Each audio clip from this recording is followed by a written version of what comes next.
or 13 years ago when we started, I would say like a Pacific Northwest IPA was much more malty, much less aromatic hops, maybe a little bit more bitter.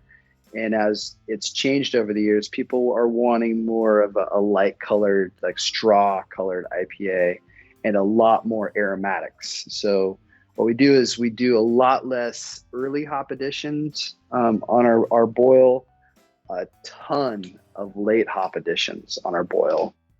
That was Chris Nemlowill describing the evolution of Northwest IPAs. Stretching the bounds of the Wet Fly Swing podcast today on the Fly Fishing Show. Hey, how's it going today? Thanks for stopping by the Fly Fishing Show.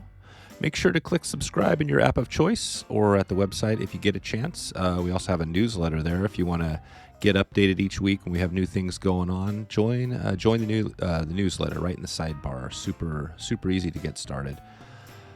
Chris Nemlowill, founder of Fort George Brewing, is on the show to share the story of how he created one of the best Northwest IPAs in the country. We find out how the Vortex IPA got its name as they were driving across the country with their brewing trailer and got caught up in a tornado, barely surviving. Tons of great stories today, including how Chris started from basically knowing nothing about beer and just jumping in at Bill's and learning as he went. So this is a really awesome one. Not exactly the fly fishing show you're expecting, but is for sure one of the greatest podcasts ever. No question about it. So without further ado, here is Chris from FortGeorgeBrewery.com. How's it going, Chris? It's going good. How are you doing today? Good.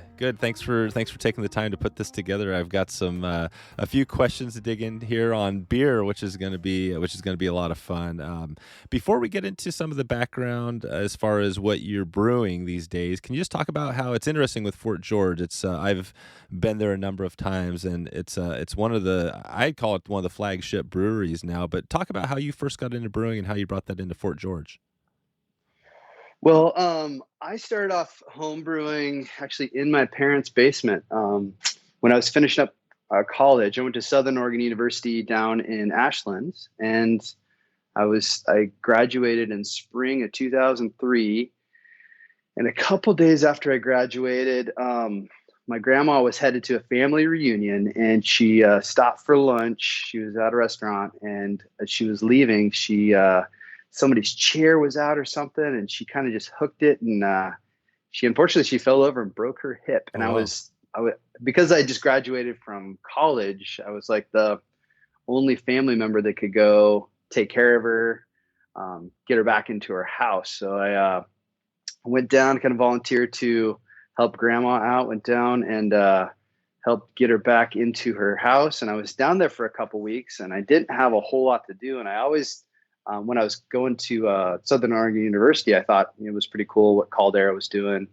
And I thought, man, I really want to learn how to brew beer. And I was actually signed up to do an internship that summer at a big tech company. And I read while I was down in Concord, California with my grandma, I read like 6 different books on how to homebrew beer. And about a week into it, I called my mom and said, Mom, I think I don't want to go do this internship. I know I just got done college. I got a degree in marketing and computer science. But I think I want to be a brewer. I want to learn how to brew beer. I think that would be just like the coolest job I mean, everybody's going to love a guy who can brew beer. Yep. And get you beer. So, and it just sounded really fun, and something I really felt like we needed in Astoria was a really good brew pub. We didn't when I was 18, I got the chance to go to a wedding of a family member in Germany, and I got to kind of see their culture over there and how the breweries were like a community gathering place. And it wasn't like the bars that we had at the time, in Astoria. A lot of them were. It was kind of, it would be a darker place. You didn't have the windows open. You weren't really showing off that you're at the bars. When I was growing up in Astoria, it was actually Astoria was a pretty rough place, like in the 80s and 90s. Mm-hmm.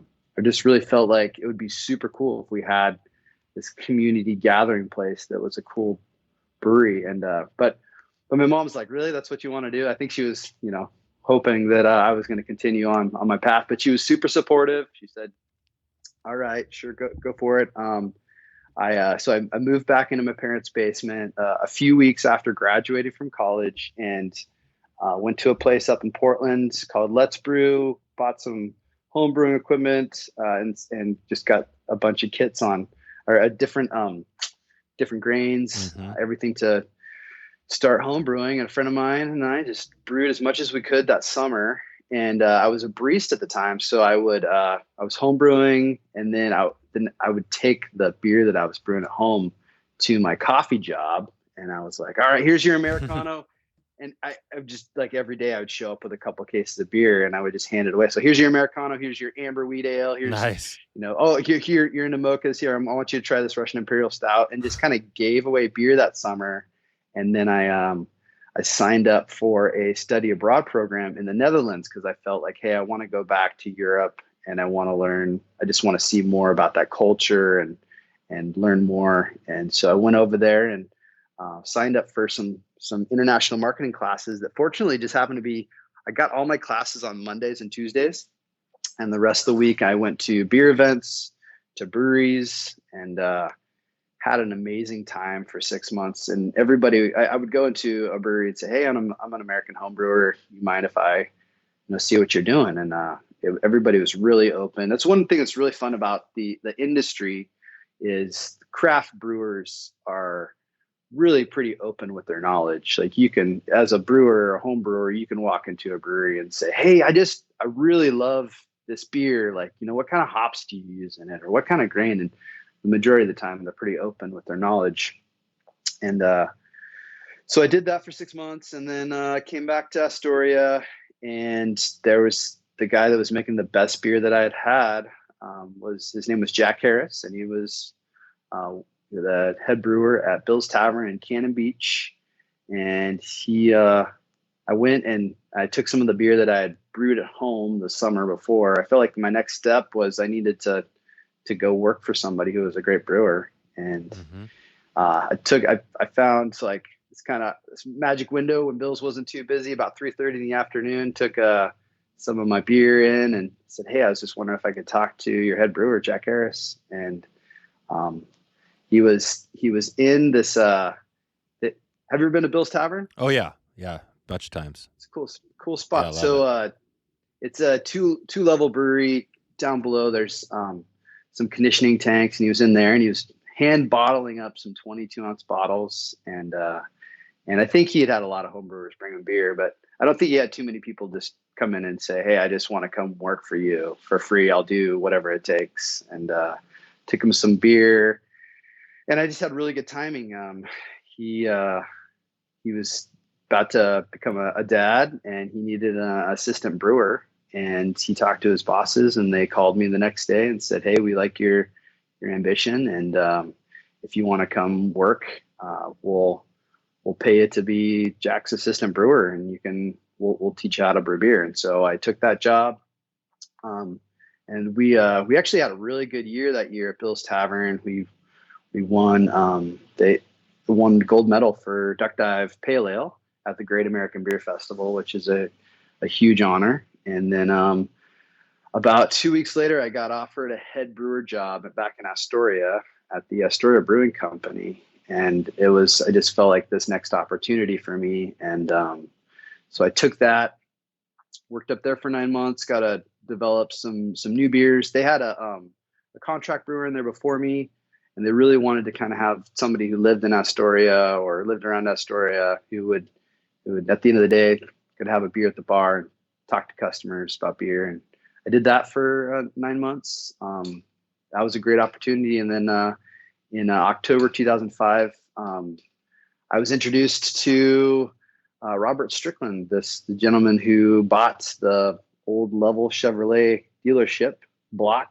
And he was really excited about maybe putting in a bakery and a brew pub in the old Fort George building.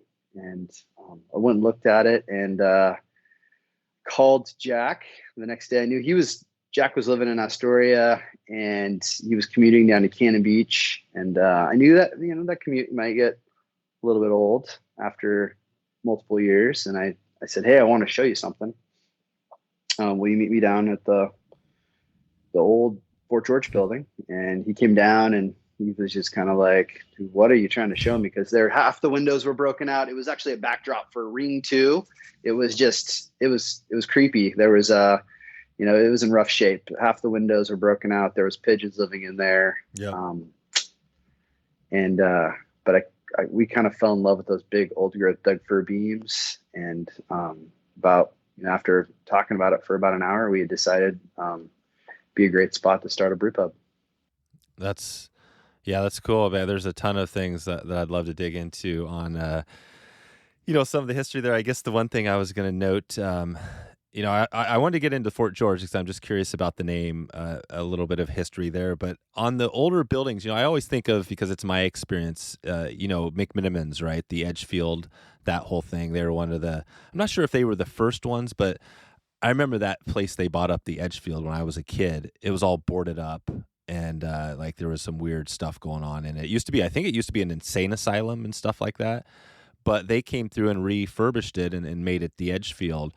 And they were doing a lot of that stuff. But it seems like a lot of people are doing that. Is that something that started back, with them? Or is that just something that you've seen all over the place? Even like you were in Europe, right? Were people doing that sort of thing over there as well?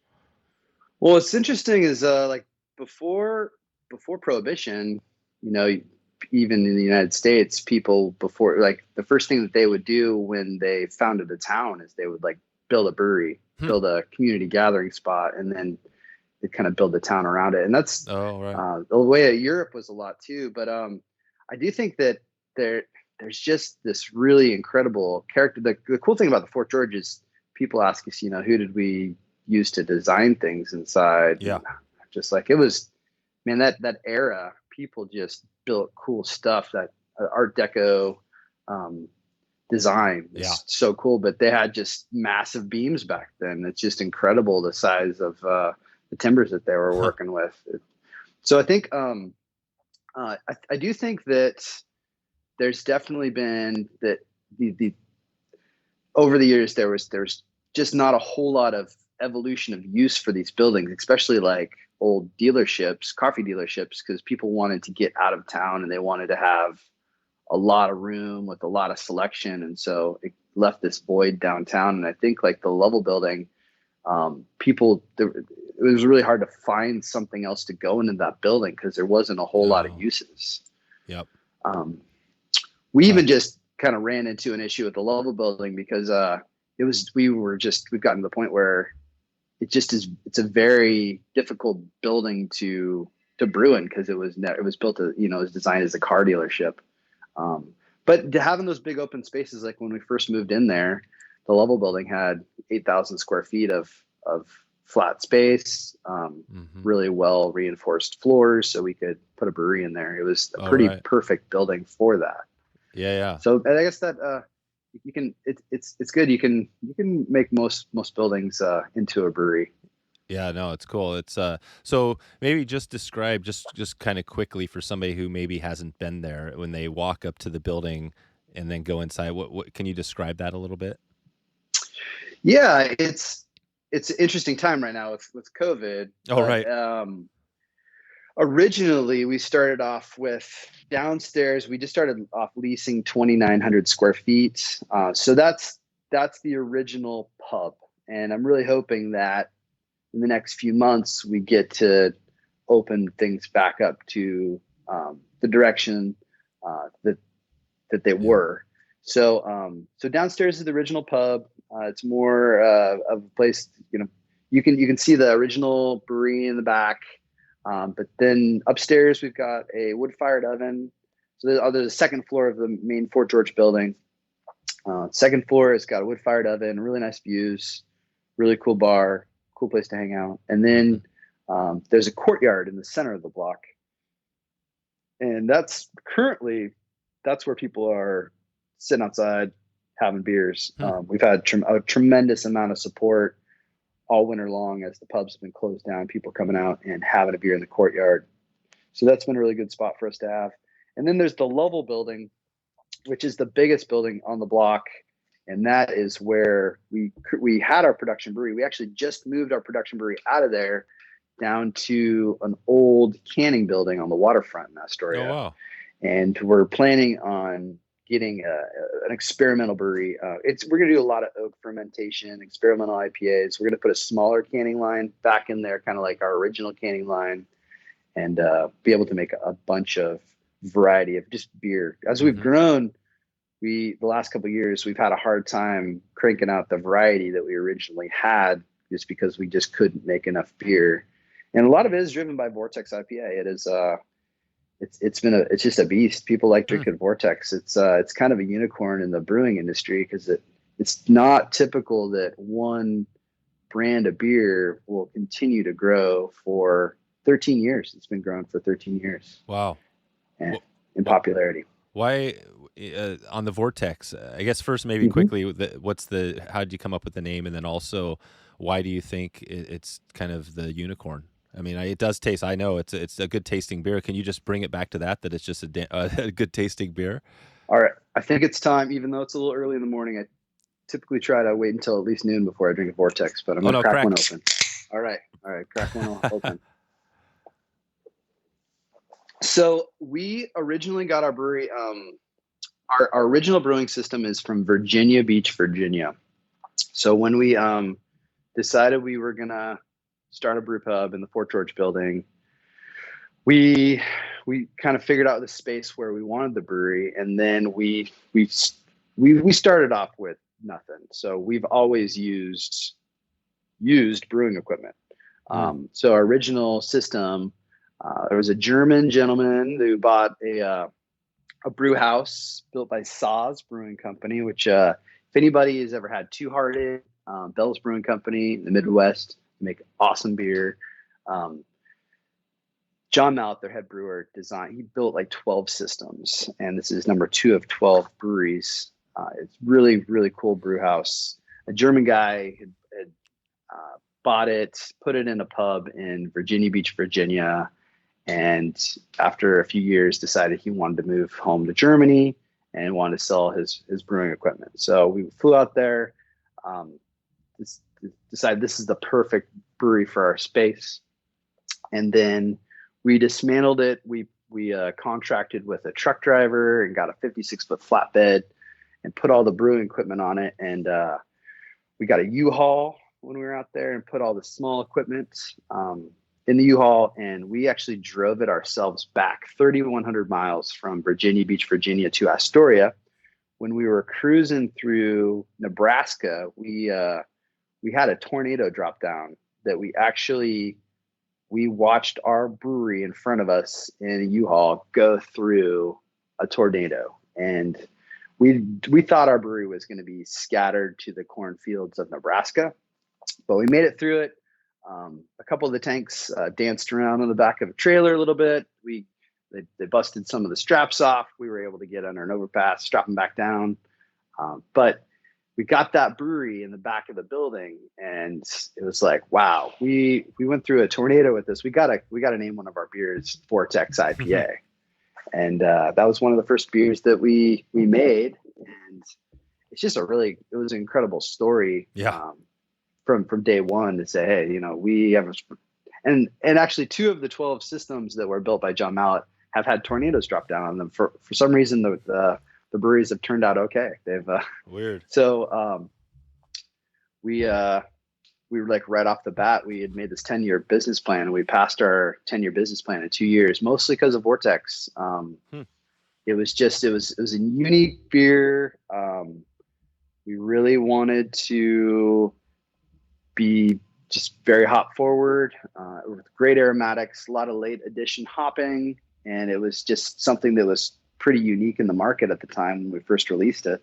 And our distributors, just like from day one, they kept wanting like twice as much every week. Wow. And people, like, our pub just became packed pretty much right off the bat. People coming down wanting our beer, but Vortex IPA was definitely the thing that set it off. That's right. And are there in Astoria? I'm just trying to think. I mean, I know there's a few. How many microbrew brew pubs kind of like you guys have going there now? We've got six, Yeah, which is six. quite a bit for a town of 10,000 people or less than 10,000 people. We have six breweries. Yeah, six breweries. Exactly. So, Mhm. no, it's interesting. And again, the Vortex, you guys sell that it's in a 16-ounce can, right? Or do you also sell it in a 12? Yeah. Nope. We only sell that in a 16-ounce can, 4-pack, and on draft. Yeah, we've never put it in a 12-ounce can. Oh, and okay, and what was the thinking there on the 12-ounce can? Because coming from me, I actually tend to grab a lot of the six packs. Why the 16? We felt like it was really, when you go to a brewery, you order up a pint of beer, and we just thought Vortex. We wanted it in a 16-ounce can. That's a great We point. wanted it a full pint. We wanted to stand out, and nobody else at the time was putting their beers, really no craft beer in a No, 16-ounce can in PBR. Oregon. You had the PBR 16 at the pounder, Yeah, all that stuff. That's the funny thing is the 16 is kind of known as the almost the cheaper, right? You see a lot of those types of beers. yeah, yep. And there was definitely a lot of that. Like right off the bat, we had to to teach people that cans are actually better for beer. A lot of people were used to drinking, the cheap beer out of cans, but Astoria is a canning town, and we as soon as we got to the point where we decided to package Vortex and also 1811 Lager at the time. 1811 Lager was the first beer that we ever canned. Oh, okay. Shortly was Vortex afterwards. We decided right off the bat we wanted to can beer because Astoria is a canning town, and canning is what made Astoria. When they figured out how to, so when Astoria was first settled back in 1811 by John Jacob Astor's men, about 6 months later, the Brits came over and renamed it Fort George after King George III. Hmm. Um, there wasn't a whole lot to do in Astoria at that point. People kept watching the Native Americans take salmon and smoke it, and they were like, the way to make money at that time was to basically take something and ship it to New York. And so the settlers at the time, they started like trying to take salmon and put it in barrels and ship it to New York, and it was no good. And I think it was around the 1840s they figured out how to put salmon in cans and ship it to New York, and it just became a boom town. So that really is the reason that Astoria is what it is because of cans. So we decided we wanted to can our beer because that's what Astoria is a canning town, and 16-ounce cans just felt right. So that was we started off all of our beers in 16-ounce cans for the first couple of years. We did start having more and more requests from our distributors for some 12-ounce 6-packs, and so we've since released a few beers. There's been some push to try to get 12-ounce Vortex cans in like a 12-pack, but I don't know. I like it in a 16-ounce can. Feels like you're going to a pub, and I think a lot of people at the time had an association with going to a brewery and getting a growler of beer, 64 ounces typically, half gallon of beer, and that is the equivalent of 4 pints of beer. And so we just by starting off with that real small model, I think 16 ounces made more sense to us. That's killer. Yeah, I'm definitely going to grab a Vortex later today. I forgot to be prepared on this one, but so and the canning's interesting too because I remember my buddies. You're right. I mean, I remember we were all doing our river trips, and it'd be like, okay, we got these cans, and then when the cans of IPA came out, it was just like, man, why were we not doing this like a while back? But when you came out with the cans, was that something where there were a number of companies, the micros, doing it, or were you kind of early on in that canning process? We were very early on in the canning process. I would say like Dale's Yeah, Dale's was one of the that was the first first one. breweries putting. Yep, they got into craft canning, and then Caldera was out there, but there wasn't really too many people doing 16-ounce cans. That's why we wanted to do 16-ounce cans. We just really felt like they stood out. But we were definitely on the front edge. I think we had really good timing, and it was unique. And I think and at the time there was not a whole lot of great craft beer in cans, and I think that really helped get us noticed. If people don't like taking glass out in their backpacks, they don't like to go out on the river. Glass is not good on the river. Cans are perfect. They're and we were a really outdoor community, so yeah, having cans is definitely by far superior. It's also so light exposure is one of the worst things for beer, and that's why at the time a lot of people were. I would ask them, if they would go, "Why are you guys canning?" And I'd say, "Well, what is the best way that you like to have your beer served?" And they're like, people say on draft. Well, that's in a keg. A keg is a big can. So this is like a nano keg. It's the best. We don't have to worry about light exposure. So we have strict requirements with our beer. All of our distributors have to take really great care of it. But chances are, and we want to keep our beer fresh, but chances are like our beer is going to be under fluorescent lights for, a week or two before a customer picks it up. And so with bottles, that's terrible. If you can see through a bottle, light can get through a bottle. With cans, you don't have that problem. So what happens is basically UV rays, they react with the hop oils and they make it go rancid. So, and also our beers have a ton of hops, and Vortex has a bunch of hops in it. So the more hops, the more hop oils, the more chances of it just having that kind of rancid off flavor that you get from clear bottles. Amazing. So do you guys do bottles at all? We do some bottles, but it's mostly specialty projects. It's mostly barrel aged beers. It's February. We're known for Stout Month. We release a lot of barrel aged beers in bottles, but they're mostly side projects. They're beers that a lot of them are going to age really well, and they typically don't have as much hops in them, so they're not going to have as much issues with light exposure. 99% of our beer comes out in cans. Gotcha. If it's packaged. Yeah, it comes out in cans, exactly. No, it's cool. It's that was a game changer for sure. So, and then on the can itself, so you got the UV. Is there? So there's no other things comparing glass versus can as far as the product itself. I mean, the taste is exactly the same as it would be if it was in a bottle.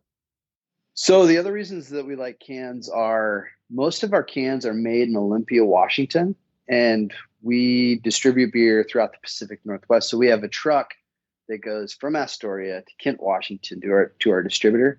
And then on the way back in Olympia, we pick up our cans, bring them back and use them. So it's there a lot of glass is not locally made. A lot of people are buying glass from China, and we don't have that problem. So cans just make a lot of sense. That's it. Okay, perfect. Yeah, and that's awesome. So you talked a little about the Fort George. It sounds like obviously that's pretty straightforward where that name came from. As far as the beer, maybe we can just talk a little bit about that. One thing I wanted to note, I wanted to get into some of your beers other than Vortex because I know you've got a bunch of other ones, but as far as the brewing process, I know my experience, it's probably been like 10 or 15 years ago. I did kind of like you. I went out and got this. I was like, oh man, I'm going to brew a batch of beer. And I went up to maybe even the same place in Portland, got the stuff, went down, made a batch of beer. And I'm not kidding you. And to be honest with you, it was really good. And it tasted a lot like, remember the old Bridgeport IPA? That old beer. Well, that used to be like one of my favorite beers. And I made this beer and it tasted very much like that. Anyways, a long story short, that was the only batch of beer I ever brewed, right? And it was like I kind of kick myself now because I could be like you having a business around it. But maybe describe the process just quickly. Don't get into the details, but the brewing for somebody who doesn't know about the brewing process, is it pretty straightforward? Absolutely, and I highly recommend people go out and get the stuff and just try brewing at home because there just really is nothing more rewarding than making your own beer and then serving it to your friends. That's just that's where I get a lot of my excitement for work is seeing us brewing a beer, and then at the end of the day seeing somebody willing to come in and sit down, and especially when you get to the point where somebody's willing to spend their hard-earned cash on your beer because they like it so much. That's a huge. It is just, there's no better feeling for me. But to be able to make your own beer, it's not hard. So There is home brewing kits that will start you off with an extract. I do believe that you can make some good beer with extract. It's a lot more fun when you actually get some nice freshly malted barley. You break the barley and you steep it around. Typically, when you're home brewing, you're going to steep it around 150 degrees for about an hour. And what's going on is we take barley. We buy malted barley. So a malting facility, what they do is they go out and they get green barley and they take that barley and they spray it with a little bit of water.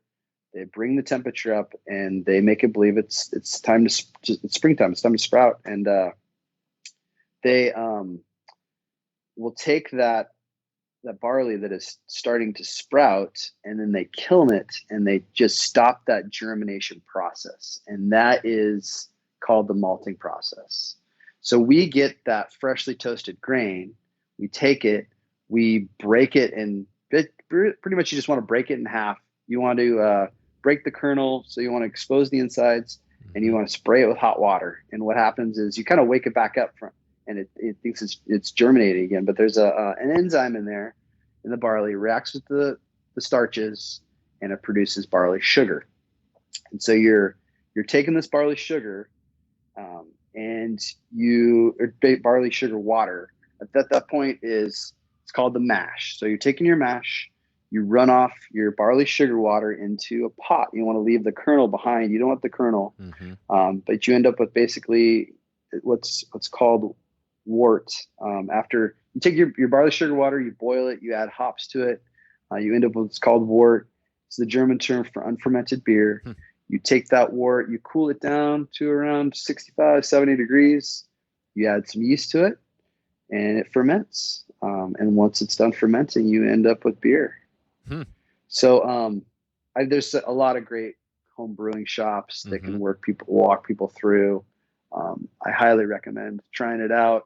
It is a lot easier if you keg your beer, your home brewed beer, versus actually bottling it. It is a fun process to bottle your beer and bottle condition.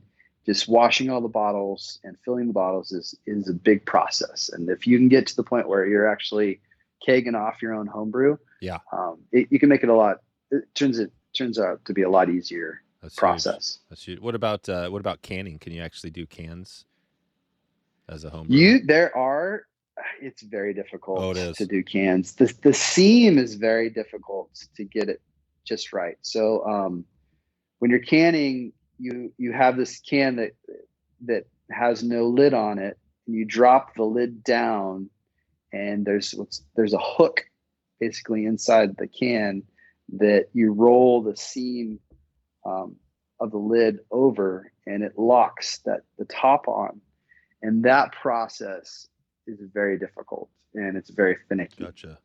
So I would not recommend trying to actually can your own beer at home, because it's and also the one downside of cans is you have to buy a lot of cans. There's not very many people that will sell you just a case of cans. Gotcha. Okay.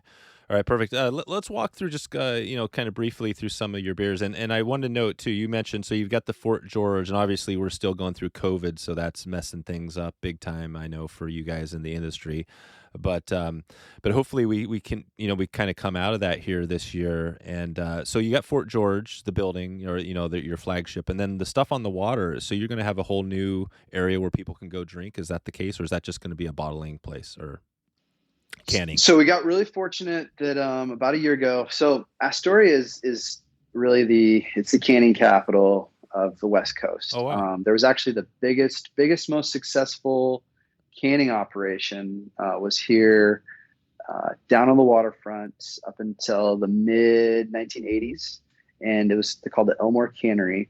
They were so successful at harvesting and canning salmon and tuna that the American Can Company actually decided to build a facility right next to the cannery to just punch cans, because they couldn't send cans out here quick enough. And so there's this really cool building on the waterfront. It's pretty big. It was built in the 60s. and it's got just crazy reinforced concrete floors. And we never had the luxury downtown of having like a loading dock or really enough space to work in. And a couple of years ago, actually over the years, what happened is in the mid '80s, Bumblebee Tuna that was down here sold, and they moved their operations out of town. And in like the late '80s, the Elmore Cannery, everything that was over the waterfront burned down, but this old building for the American Can Company remained there. And another company came in and just started the operation of just labeling salmon cans. And they operated in this building for about 30 years. And they just finally decided it made more sense to move their operation to Kent, Washington, because the barges with the salmon cans were coming into Kent. They were driving them all the way out to Astoria and then back up to Kent to put them back on barges. And so I actually, when I made coffee and I was giving away my home brew, it was actually across the street from here.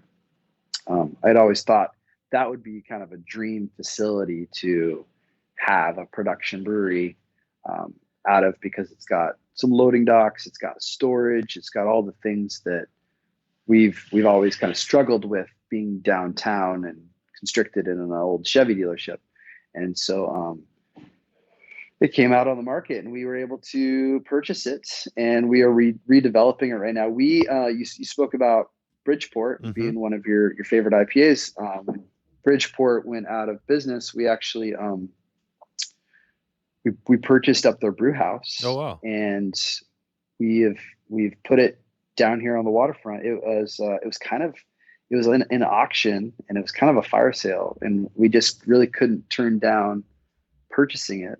We bought it and we placed it down here in this old American Can Company building, and we are now brewing on it and canning down here. Just today, it's the first day where we are canning Vortex on the waterfront. That's cool. It's a really cool spot. It's like there's about 5 acres down here, and at some point, when we're allowed to, we do want to have a tap room down here on the waterfront, and we're hoping to try to get something together this year, so at least somebody could enjoy a pint outside. Yeah, down here on the waterfront. That's it. And for people that don't know, we've got people all around the world that are going to be listening to this, and it's really a unique place. Astoria, you mentioned a lot, but I mean, it's essentially the mouth of the biggest river in our, in the Northwest, right? So it's this confluence into the Columbia Ocean, into the ocean. You guys are like literally right there, and you've got this massive bridge that kind of comes over, the city, and it's just this, and it's a fishing, right? I mean, the whole city was built on fishing. It's amazing, fishing, right? Historically, it's a fishing. Yeah, it's an incredible place. The river is almost 5 miles wide here. Jeez. It's we've got the Megler Bridge, really incredible bridge you can cross. I definitely contribute a lot of our success to just being in a really gorgeous town. It is a beautiful place. It's the very northwest tip of Oregon. Also, we have really great water here. It's all rainwater. It's super soft. It's kind of, as a brewer, it's like the absolute perfect, I'd say like clean slate to start off with. You can add some salts to it if you want some harder water, but it's just incredible soft water. It's very similar to like the town of Pilsen in the Czech Republic, where they make incredible Pilsners. Oh, wow. Wow. And I think that's why, like, also Bowie's done really well down here as a brewery. And I think a lot of it has to do with our location and our water. Well, what I love about it, I totally forgot that Bowie was there too. But I mean, the town itself, right? Because you mentioned Bill's, you got Cannon Beach, you got Pacific City, you got some big, the company down there. But Astoria is this Pelican. Pelican. You got the Pelican, but you got the Astoria is really this working man's town, right? I mean, Cannon Beach is kind of is known as like all the people with their second homes. It's just a totally different town. And the experience when I go to Astoria, if I had to choose a town to go to, it's Astoria before any of those other places, right? And I mean, did you guys think about that when you were? Well, I guess you were already working there, so you knew about Astoria pretty well. Absolutely. I grew up in Astoria. Oh, okay. And it's always been this thing. It's a blue collar like working man's town. It is, we don't have kind of the beach gift shops. No. I what's really nice is we have a super low second home ownership rate.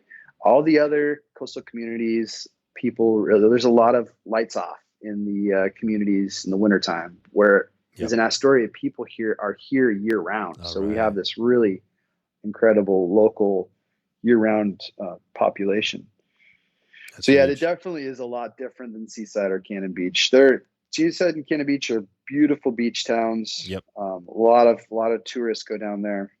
If somebody wants just a really incredible walk on the Columbia River, and they want more of a year-round kind of locals community, visit Astoria. Yeah. I prefer it up here. It's a great place to live. Yep. And it's a great place to visit. That's cool. Well, as we take it out of here, Chris, let's just talk about, you mentioned Vortex. Name some of your other big popular beers you guys have going, and maybe also talk about if you have anything new coming up in the next year. So we are all about collaborating with other breweries.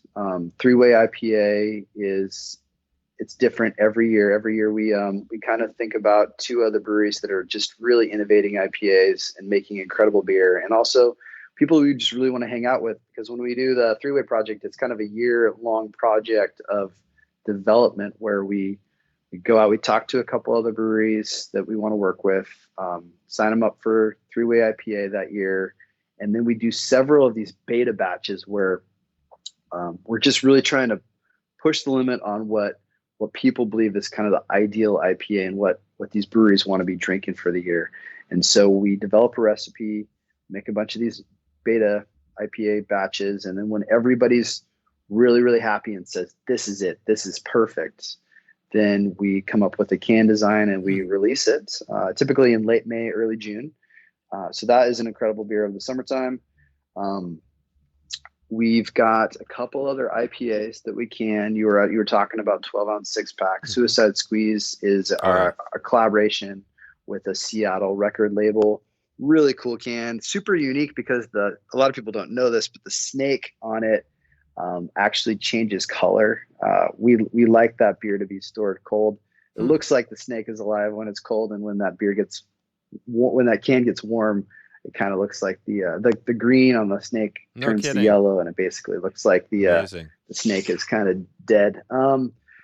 It's stout month, so I have to talk about Cavatica Stout. Cavatica is Latin for a deep, dark place like a cave, but it's also, if you've ever read Charlotte's Web, Charlotte A. Cavatica is the main spider's name, and it is the name for a common brown garden spider, Cavatica. And spiders and breweries have a long-going symbiotic relationship. Like in Belgium, they say you never kill a spider in your brewery, because they'll keep your beer from having like fruit fly infestations and bug infestations. So there's kind of this romantic vision of breweries and spiders. But we're always trying to push the envelope. We're never, even Vortex is always evolving. It is, and I think that is a lot of the success over the years. Is it's not the same beer that we originally produced. We're always evolving it and always trying to make it better every batch. On the Vortex, how do you, evolve it? So, do people, I guess most people don't notice it when they pick up a can, like whether it's right now versus say 6 months ago? Yeah, it's a very slow evolution, but we're always collaborating with other breweries and always trying to learn. There's definitely a difference in taste. 12 years ago, or 13 years ago when we started, I would say like Pacific Northwest IPA was much more malty, much less aromatic hops, maybe a little bit more bitter. And as it's changed over the years, people are wanting more of a light colored, like straw colored IPA and a lot more aromatics. What we do is we do a lot less early hop additions on our boil, a ton of late hop additions on our boil.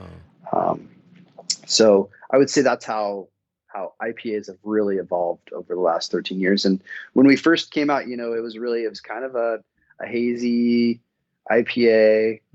And then people wanted a really, really clear IPA. So it got kind of a little bit clear over the years, although we've never filtered our IPAs. We've never filtered any of our beers. We don't really believe in it. Um, but now people are coming back around to hazy IPAs. It's really interesting. And That's now right. there's kind of this split. There's a split audience where some people are really purists and they just think hazy IPAs are, just lame. But other people like hazy IPAs are incredibly popular.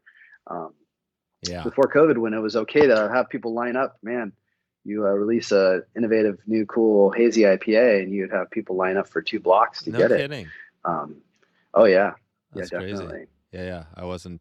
So Yeah, like I said earlier, I like all IPAs, but yeah, hazy isn't my first choice. I kind of like is the Vortex is more your standard, just hoppy. Would you call it just your hoppy IPA? yeah, it's a West Coast IPA. Yeah, West Definitely, Coast. it is. It's not a hazy IPA No. for sure. Well, the like 3-way the last few years, people have really wanted it hazy because it's innovative and new. Yeah, cool. All right, Chris. Hey, what about a resource? Just one resource, as far as if somebody wanted to either learn more kind of about this brewing process or just beers in general. Would you like? Is there like I don't know, like books, magazines, podcast, videos, anything you'd recommend? There's all sorts of great podcasts Oh, there on are. beer, craft beer and brew. Craft beer and brewing is, I would say, probably the thing that I listen to the Oh, most. Good Beer awesome. Hunting is great. Um, go to our website, fortgeorgebrewery.com, Yep. and you can learn about our beers. And the number one thing is I'm really hoping this summer people can come out and visit us again and have a pint and talk to your bartender. Your bartender can't wait to talk to you about beer again. Nice. We can't Oh, wait to yeah. get our pubs up and open and Yeah. get out and enjoy seeing people again. Yeah, we're excited, man. I can't wait till it happens. I'll definitely be up there. And yeah, man, we haven't actually met in person, so this will be fun eventually when I'll go celebrate with you up there on a beer when you guys, everything gets back to a little more normal.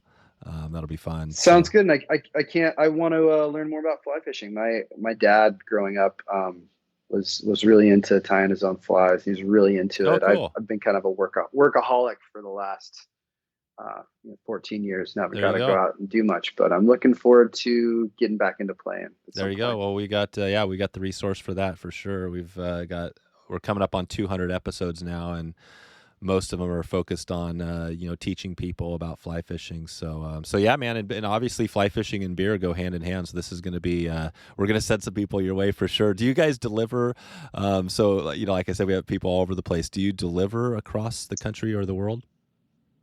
So right now it is unique. We are shipping beer out direct all over Oregon and Washington, which is it's a first. We've always um, just sold to distributors, bars, restaurants. Um, but right now you can have our beer shipped to you in Oregon and Washington.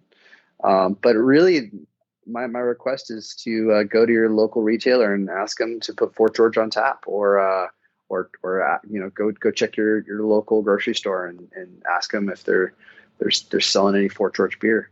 Yeah. We are distributed all over Oregon, Washington, and Idaho, and we really like being a regional brewery, so that's kind of our region. There is some websites out there like Tavern that they ship out our beer occasionally to other states. We really like keeping our beer close though, Mm-hmm. for the most part, and we're just kind of we really want people to come out to Oregon, Pacific Northwest Pacific Northwest. and Oregon and Astoria and Yeah. enjoy it. We want to be a destination brewery. That's cool. Yeah, I think it's really unique. Again, like the fly fishing and beer. The more I think about, it, the more it overlaps because our local fly shops, it's the same thing. We try to, you could go buy everything online. You can go to Amazon and get whatever you need. But everybody in the business in fly fishing says, you know what? I've got this product. Go to your local fly shop and ask them to sell it, right? Because local, it's all about local. And it sounds like with beer, it's the same thing. Absolutely. Craft beer is all about local and supporting your local bar, and your local bar needs you more now than ever. That's awesome. Hey, one quick one, just before we get here, Chris. I know we're pushing. I had a question, just on the Bridgeport, the Widmer, all these huge companies. Obviously, you guys are doing well. What's your take on that when you see these, like Bridgeport? I think they went out of business, right? I mean, what kind of is that something that you just is part of the game, or what's your take on all that? there has been this life cycle.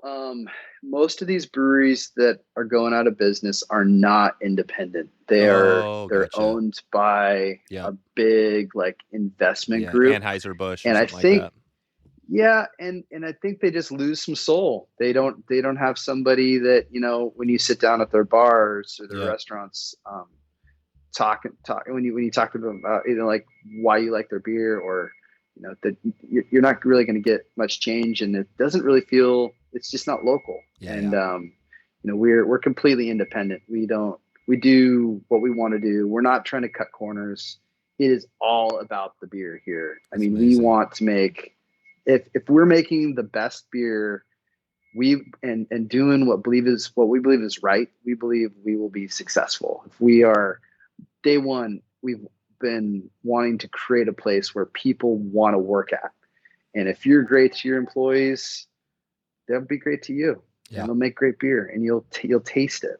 And I think a lot of those places that have gone out of business, unfortunately, I don't think that their employees really loved working there anymore. And you taste it in the beer. Yeah, no, I was just gonna say that's what I remember, because I remember Bridgeport. I always loved it, but eventually I remember drinking a bottle. I was like, "This doesn't taste like the Bridgeport I remember." You know what I mean? I remember when that happened. I was like, Yeah. "Geez, they definitely changed something." So no, yeah, I appreciate that. I think that's something I had been thinking about. And Chris, I guess if everybody wants to connect with you, just FortGeorgeBrewery.com. Yeah. Just go to the website, beer at FortGeorgeBrewery.com. I can end up making it my way. Please go to our website and check it out, or follow us on Instagram or Facebook. Yeah, And perfect. number one, just come on out to Astoria. Enjoy Astoria. It's way bigger than even Fort George. It's a great town. We're gonna send some people your way, and we'll make sure they whoever is listening mentioned the Wet Fly Swing podcast as well, so they could know where they came from. But hey, man, I appreciate you taking the time today. This has been a lot of fun. Definitely a unique episode. I think a lot of people are gonna really love this one. So thanks for taking the time, and we'll keep in touch with you. Thank you, Dave. Talk to you soon. So there you go. If you want to find all the show notes with all the links we covered today, go to wetflyswing.com/205. If you can, head over to wetflyswing.com/clubhouse and catch our next live podcast. We're doing some new stuff here, testing out the Clubhouse app, which is definitely starting on the slow end as far as the fly fishing space. But if you want to get in and check us out, I can probably invite you. It's on invite only. There's ways to get in. So, and if this is 6 months from right now, as I'm speaking, you can just join. I think you'll be able to just join in and listen up. So we're kind of preparing for that big worldwide launch and just kind of testing out the ground. So in fact, I'm getting on here in about 25 minutes to do a live episode. Again, I'm talking in the past, so that might be whacked out as you're hearing this. Just wanted to touch base on today's episode. If you're still listening, I know beer may not be, maybe it does resonate with you, maybe it doesn't. But I think the craft brewing series and just craft brewing is pretty amazing. It's a lot like fly shops and that local thing, and I really enjoy a nice IPA. So I'm just trying to stretch the podcast a bit, which I think will allow us to grow in the long term. And I don't know if you can imagine the Wet Fly Swing podcast becoming something a little more, maybe bigger, mainstream than just fly fishing. Is it a bad thing? Is that good or bad? Definitely send me a message. Let me know. Would you still listen if we had, instead of each week having necessarily a fly fishing topic? We probably will still do lots of that. But what if we had like this, a beer topic, coffee, you name it, whatever you're interested in. And what are you interested in? What's your favorite thing that, other than fly fishing, that you do? Send me an email or DM. Let me know. I'd love to hear. I'm not saying that we're going there right now, obviously. I'm not saying that we'll ever go there. I think where we're at is pretty amazing, and we're going to keep doing that. But I'm just curious because I enjoy interviewing a ton of people. Like pretty much I have all the interviews I'm sure I've probably done now, 300. And there is not one I remember that was not super enjoyable. So I think I just love learning. And just like today, we got one coming up where I'm not sure how it's going to go, we're just going to jump into it, and it's going to be live. So if you want to ask a question, you can raise your hand. We can bring you up on the stage. And eventually I could just see that where we have, some of these big guests, you name the person you'd love to talk to, and we can just bring you up on stage and talk to that person, ask a question. That's the power of Clubhouse. You can connect easily on your phone. You can be doing anything you want, just like a normal podcast, be listening in the back while nobody hears you. But if you want to raise your hand, you can come up on stage and instantly the world can hear you. So it's pretty powerful, pretty cool stuff. I'm loving it just because obviously the podcast space, it's very similar to that. I love the podcast. So I'm trying to just test out some new stuff. If you don't have an iPhone right now and you can't get in, I'm sorry about that. I will definitely get you in later when we jump on, and I just trying to test this thing out in beta mode. So anyways, thanks for listening to the ramble. I hope there's a good episode that you have coming up next in your podcast queue. I'm not sure what I'm excited for, but I know there's always one or 50 that I'm ready to listen to. So anyways, thanks again. This is Dave, Wet Fly Swing Podcast. Appreciate your support.